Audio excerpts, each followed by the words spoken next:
तौसीफ अहमद खान, इस पर आपकी प्रतिक्रिया चाहूंगा। बहुत खतरनाक है और बाबर के बारे में जो बातें उन्होंने कही वो आपने सुनी।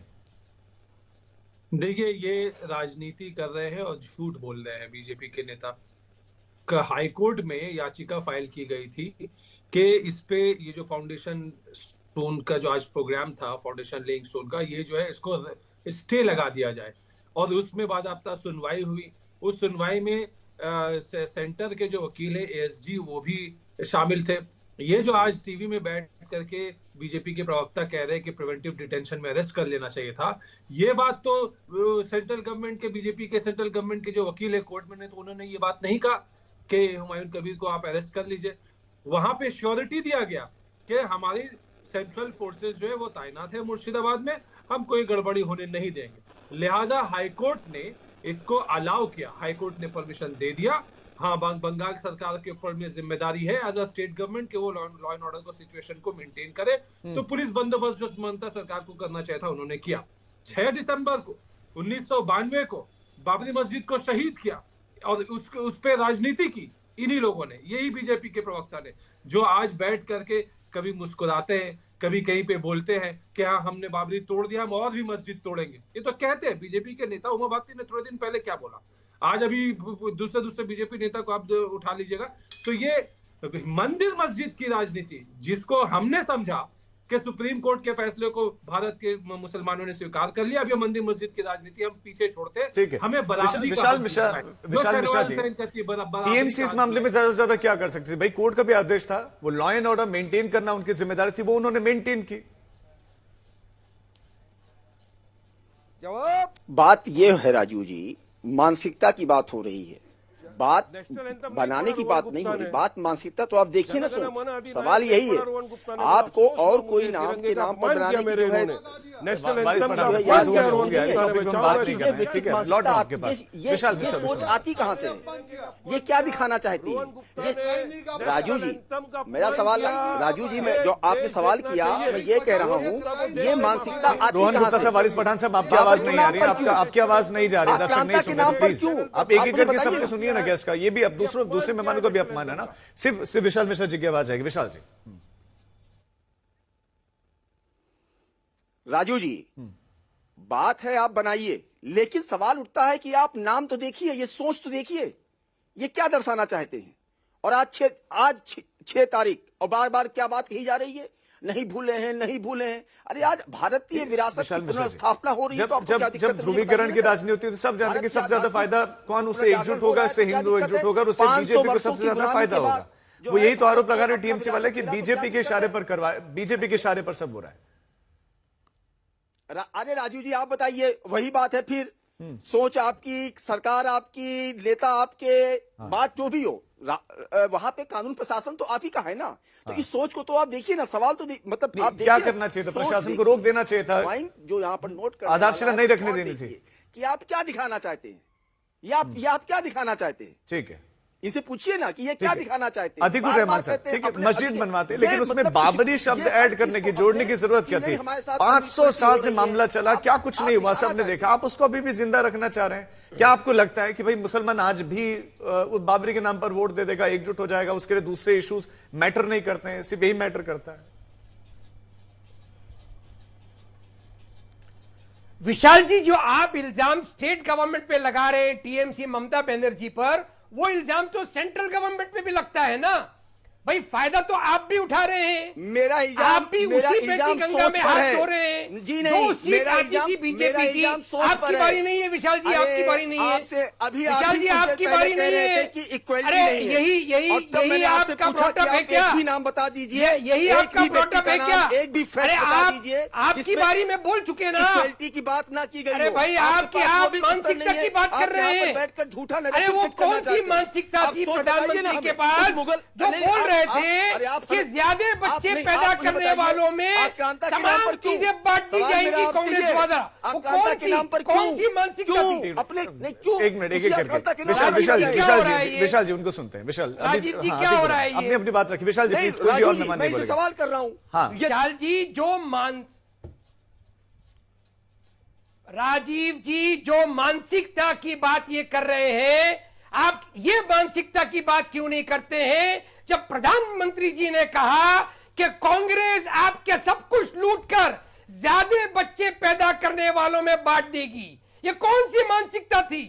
अरे आप मानसिकता की बात एक तरफा करेंगे क्या? शर्म आनी चाहिए विशाल जी आपको।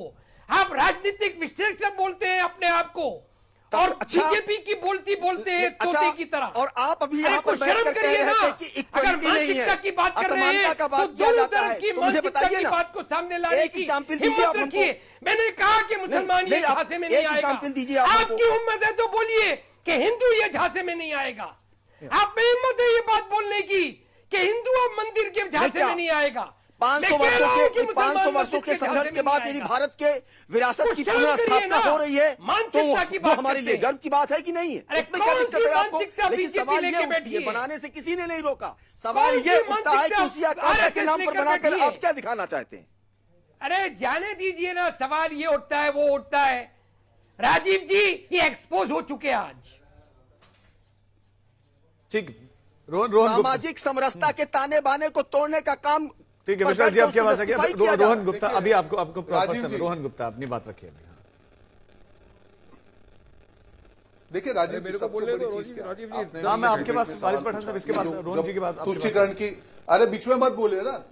हाँ, पहली बात है, आपने भी सवाल पूछे, अन्याय हो रहा है, आपने सवाल पूछा, कोई जवाब नहीं। मुझे सवाल करना है, कहीं पे किसी के साथ अन्याय नहीं हो रहा, पर जब सबसे पहले देश की बात आती है, जवाब तो दिया। सबसे पहले देश होना चाहिए। जब मदनी ने ये कहा, जब जिहाद की बात की, सब बात की, क्यों आप चुप बैठे? वारिस पठान तब उछल के क्यों नहीं बोल रहे थे? जब वंदे मातरम की बात की, मदनी ने ये कहा कि हम तो जिहाद करेंगे, हम ये करेंगे, हम वो करेंगे, हमारी सुप्रीम कोर्ट ने दबाव में आके किया, तब आप क्यों चुप बैठे?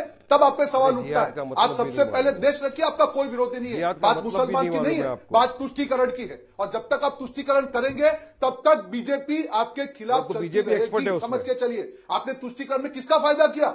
कांग्रेस ने मुसलमानों का क्या फायदा किया? कुछ फायदा नहीं हुआ।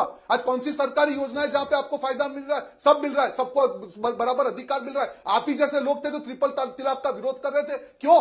मुस्लिम महिलाओं का अधिकार नहीं है? आप ही जैसे लोग थे वक्फ बोर्ड का विरोध कर रहे थे, क्यों? गरीब मुसलमान का वक्फ प्रॉपर्टी का अधिकार नहीं है? आप ही के जैसे लोग हैं जो संविधान का विरोध करते हैं, आप ही के जैसे लोग हैं जो वंदे मातरम का विरोध करते हैं, आप ही के जैसे लोग हैं जिहाद का सहारा करते हैं, आप ही जैसे लोग हैं त्रासवादी को डॉक्टर बता के उसका भी लॉजिक देते हैं। आप जैसे लोगों के कारण मुसलमान बदनाम हो रहे हैं।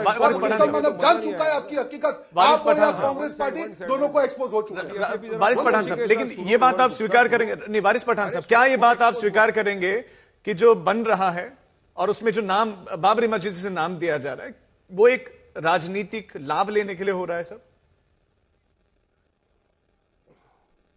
मैं आ रहा हूं उस पर, लेकिन आज सबसे पहले पूरे देश को जानना जरूरी है कि लाइव डिबेट में बीजेपी के प्रवक्ता रोहन गुप्ता ने नेशनल एंथम पढ़ने से सरासर इनकार कर दिया। ये उन्होंने हमारे नेशनल एंथम का इंसल्ट किया। हमने तो कहा ठीक है, आप वंदे मातरम पढ़िए, हम एक लाइन पढ़ते हैं, मगर इन्होंने नेशनल एंथम नहीं पढ़ा, नेशनल एंथम का अपमान किया। इनके खिलाफ मैंने पूरा वंदे मातरम का को संज्ञान लेना कोई चाहिए। अपमान नहीं है, गाइए ना। का संज्ञान अरे आप क्यों? अरे बोलिए ना, बोल मत करिए, बोलिए, खड़े हो जाइए, नेशनल एंथम गाते हैं, खड़े हो जाइए वारिस पठान, नेशनल एंथम गाते हैं, क्योंकि आपको मालूम नहीं है कि खड़े होके गाते हैं। डिबेट में बैठ के नहीं गा सकते, खड़े हो जाइए। तीर निकल गया, खड़े होके तीर निकल गया। आपने देश का अपमान किया। आप बोलिए वंदे मातरम, नेशनल एंथम बोलिए वंदे मातरम। अरे देश तीर ने आपके देखा दिल में घुस गया है। बोलने नेशनल एंथम के लिए वारिस पठान साहब, ठीक है, ये स्ट्रैटेजीज पुरानी हो गई ना। वारिस पठान साहब, आगे वापस टॉपिक पर आइए ना, वापस टॉपिक पर आइए। नहीं, वापस टॉपिक पर आइए। मैं आप इधर उधर भटकने नहीं दूंगा ना, समय बहुत कम है। वारिस पठान साहब, आप बोलने से क्या बच रहे हैं? आप बोलने से क्या बच रहे हैं? मैं भी खड़ा होता हूं। देखिए, आप हिचकिचा रहे हैं किस विषय पर? देखिए, रोहन गुप्ता फंस गए। रोहन गुप्ता पूरी तरह फंस आपसे गए। सवाल उसके राजनीतिक लाभ पर पूछ रहा हूं। आप उसको वंदे मातरम जनगण मन हमारे जन गण मन का अपमान अरे किया। वंदे मातरम बोलिए, बोलिए वंदे मातरम। आपने जन गण मन के लिए खड़ा होना पड़ता है। आपने जन गण मन बैठ के नहीं गा सकते, खड़ा हो जाइए। आप पढ़ रहे थे, डिबेट में खड़ा होना पड़ेगा, खड़ा होके गाइए। फंस गए, बैठ के नहीं कर सकते जन गण मन। आपको मालूम नहीं है क्योंकि आपकी मानसिकता भारत की नहीं है, आपकी विदेशी मानसिकता है, आपकी तुष्टीकरण की मानसिकता है। अपमान किया। क्या बात कर रहे हैं? अरे जनगण बोलिए ना, दोनों खड़े हो जाइए। दोनों का फेडर डाउन किया जाए, फेडर डाउन किया जाए प्लीज। बहुत सर, डिबेट इससे डिरेल हो रही है। वारिस पठान साहब, मैं चाहता हूं कि इशू पर आप अपनी बात रखें। कौन किसका अपमान कर रहा है नहीं कर रहा है वो जनता देख रही है ना, वो भी तो टीवी देख रहे हैं। उन्होंने ये भी देखा कि आपने वंदे मातरम नहीं गाया, नहीं बोला, तब आप कहते हैं कि जबरदस्ती थोपा जा रहा है। लेकिन मैं उस पर नहीं जा रहा और ना मैं चाहता हूं कि आप अपने जो है गाएं या बोले, मैं उसमें नहीं आ रहा। मेरा सवाल आपसे है, क्या राजनीतिक लाभ के लिए सब हो रहा है और इस राजनीतिक लाभ के पीछे कौन है? क्या टीएमसी है या बीजेपी है? इस पर पर्टिकुलर जवाब चाहिए आपका। देखिए, मस्जिद, मंदिर, गुरुद्वारा, गिरजाघर जो भी बना सकता है, इसको पॉलिटिसाइज नहीं करना चाहिए। ये वो जगह है जहाँ से प्यार मोहब्बत की बात होती है, जहाँ से इंसान दीन धर्म की बातें पढ़ता है, सीखता है। इसको पॉलिटिसाइज करके देश का वातावरण किसी को भी खराब करने की कोई जरूरत नहीं है। हम तो एक बार हमारी बाबरी को गवा चुके हैं, लेकिन हमारी बाबरी जिंदा थी, जिंदा है, जिंदा रहेगी। हमारा मानना है एक बार मस्जिद बन गई ता कयामत तक मस्जिद रहेगी।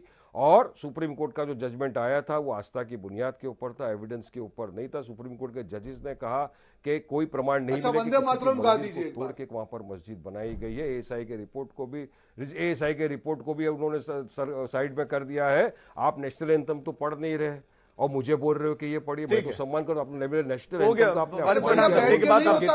तौसीफ आपको चर्चा के साथ बनाते हुए, तौसीफ सवाल एक हुमायूं का नहीं, क्योंकि मैं लौट रहा हूं दोनों का fader down please. Tauseef Ahmed, सवाल ये है कि हुमायूं कबीर भी अपनी स्टेटमेंट में ये कहते हैं कि टीएमसी भी अन्याय कर रही है। जगन्नाथ मंदिर के लिए खूब आप खुला खर्च करते हैं, लेकिन जहां वहां बाबरी मस्जिद की हम नींव रखने जा रहे हैं, ईंट रखने जा रहे हैं, तो आप भी उसका विरोध कर रहे हैं। नहीं, देखिए, विरोध है इस बात से कि ये बाबरी मस्जिद को जो शहीद किया गया था 1992 6 दिसंबर को, और जिस वजह से हर साल आज के दिन ममता बनर्जी जो है उसको ब्रदरहुड डे आज मनाती है, तो वजह ये क्योंकि ये दिल का मामला है, ये लोगों के इमोशंस का मामला है। बंगाल की जनता, देश की जनता, दुनिया भर की जनता को दिल में ठेस पहुंचा था जब बाबरी मस्जिद को शहीद कर दिया गया था 1992 6 दिसंबर को। और इस मुद्दे को लेकर के कोई राजनीति करे, ये ठीक नहीं। बेशक मस्जिद में हम जाते हैं, अल्लाह की इबादत करते हैं, अल्लाह से दुआ करते हैं और मस्जिद से प्यार मोहब्बत और भाईचारगी का मैसेज लेकर के निकलते हैं। लेकिन इस मुद्दे को वही काम करना जो बीजेपी ने किया। बीजेपी मंदिर के मुद्दे को पॉलिटिसाइज किया अपने राजनीतिक लाभ सेकने के लिए, और इसके खिलाफ है कि बंगाल में अगर ये जो है हम दंगा नहीं चाहते, बंगाल की जनता जो है मंदिर मस्जिद की पॉलिटिक्स नहीं चाहती। चाहे 2002 में गुजरात का जो नरसंहार किया था बीजेपी ने, उस वक्त भी बंगाल सबसे आगे खड़ा था। उस वक्त भी 2002 में गुजरात से कितने सारे लोगों को जो है शरण में लिया था बंगाल ने, बंगाल के चीफ मिनिस्टर ने खुलेआम उस वक्त में ये मैसेज दिया था। और 1992 में भी बंगाल में लोग सड़क में उतर करके इसका प्रोटेस्ट किए थे, पीसफुल प्रोटेस्ट किए थे कि इस तरीके से मस्जिद को शहीद कर देना संविधान पे खतरा, संविधान पे हमला है। और सुप्रीम कोर्ट ने ये भी बोला है कि 6 दिसंबर 1900 मस्जिद में शहीद किया गया मस्जिद वो एक जुर्म है, एक क्राइम है। हालांकि इस आस्था के बुनियाद पे फैसला सुना दिया गया था जज ने। मैं इस पर टिप्पणी लूंगा विशाल जी आपसे, लेकिन उससे पहले अतीकुर रहमान साहब, मैं आप चूंकि मुस्लिम स्कॉलर हैं, मैं आपसे जानना चाह रहा हूं कि क्या जो बाबरी है, जो मस्जिद है, क्या आज भी आप मुस्लिम के इमोशन से जुड़ी हुई है? No, not at all Rajiv ji, not at all. मैंने आपसे पहले भी कहा कि आज का मुसलमान इस राजनीति को समझ गया है, ये षड्यंत्र को समझ गया है। आज अगर मुसलमानों को कुछ चाहिए तो वो सिर्फ और सिर्फ भारत की तरक्की, जो भारत की तरक्की ऐसे राजनीतिक द्वारा नहीं हो सकती है। जब तक के नौकरी, एजुकेशन और जब तक के हमारे तिरंगे का अपमान होता रहेगा इन्हीं राजनीतिक द्वारा, तब तक के हम ये काम नहीं कर पाएंगे। सबसे बड़ी लायबिलिटी अगर कोई शुक्रिया अदा कर रहे हैं, मौजूदा आदमी आया उनको भी नहीं शुक्रिया। आपका प्लान क्या है, आप क्या करना चाहते हैं? नहीं तो मस्जिद बनाएंगे, मस्जिद को साथ साथ मेरा कोई इस्लामिक हॉस्पिटल भी बनाएगी, एक मेडिकल कॉलेज भी बनाएगी, वो दूसरा एक होटल कम रेस्तरां भी बनाएगी, पार्क भी बनाएगी, हेलीपैड भी बनाएगी। मेरा 300 करोड़ का प्रोजेक्ट है, वो 300 करोड़ में ये सब पूरा हो जाएगी। मुस्लिम आदमी को मैं बहुत बहुत सपोर्ट दे रहा है, जो लोगों को सपोर्ट दे रहा है मैं जिंदगी भर उनको नहीं भूलूंगी। जो लोग मेरा इरादा सफल करने के लिए जो सपोर्ट दे रहा है, मैं बहुत बहुत इनको शुक्रिया अदा करती हूँ।